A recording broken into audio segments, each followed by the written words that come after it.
Mới rau một tiết. Ây da. Đi mau ấy. Đặng. Dạ. Ý dâu ơi. Ngon nào vậy?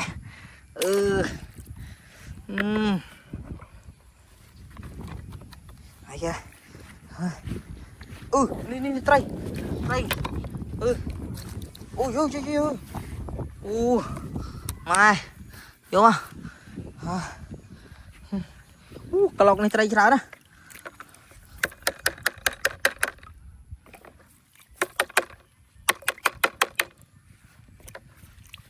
Ôi da. Chà. Chọc cái.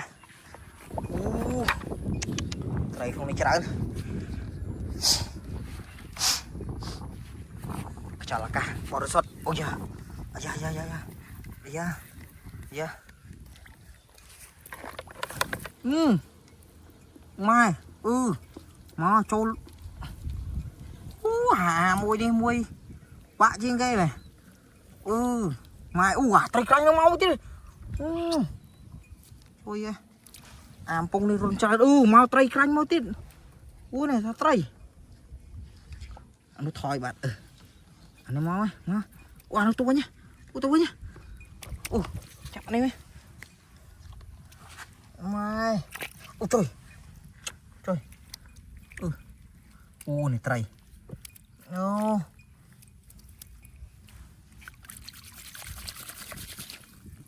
Đây này Tuấn. Mai này trai.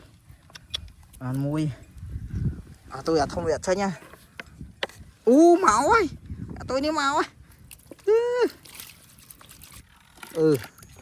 Mà này. Da. Nhớ trong khlại vậy nha. Nói tiếp.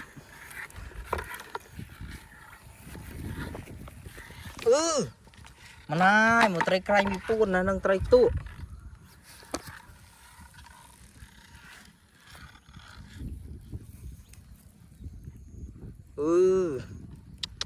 Trai này lõ này. Này trai cray này. Ska vô má.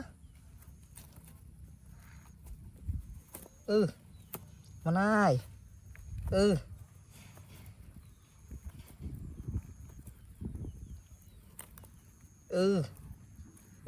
Mày pre.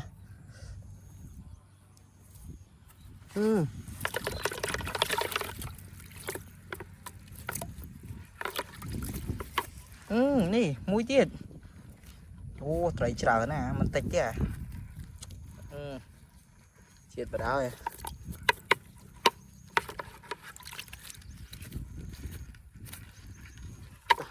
Chết.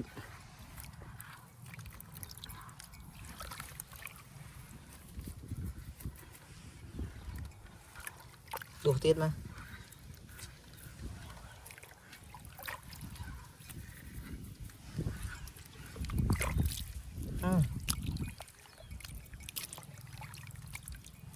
Ở hỏi nè. Ở đây hết rồi. Ở hai này không run. Chả run lên. Đi. Mày thà nó không run men. Mau ơi.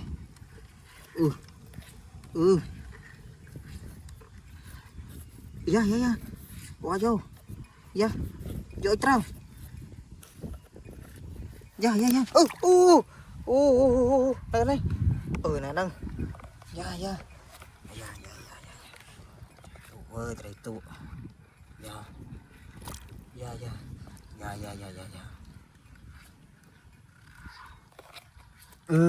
Bạn mẹ nữa dạ. Sợ tao trai thế này.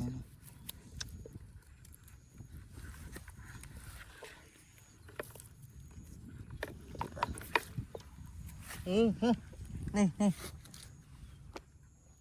Dạ, sụp buồn. Dạ. Gì. Nó khôn thế này, xem thế.